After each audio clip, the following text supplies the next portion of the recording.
సమీపించినది. మారు మనసు పొంది దేవుని వైపు తిరగండి.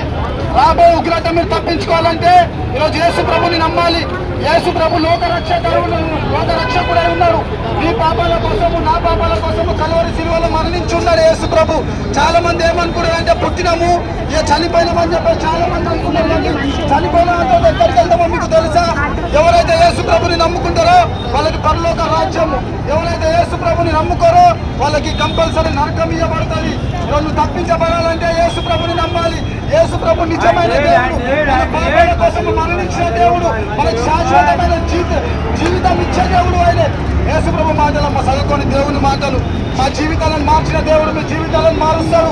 మేము ఒకప్పుడు మందు తాగేటోళ్ళము, సిగరెట్ తాగేటోళ్ళము.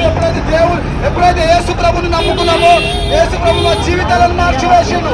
ఒకసారి దేవుడిచ్చి మేము ఇచ్చే పత్రిక చదివి చూడండి అమ్మ, దేవుడి జీవితాన్ని మారుస్తాడు.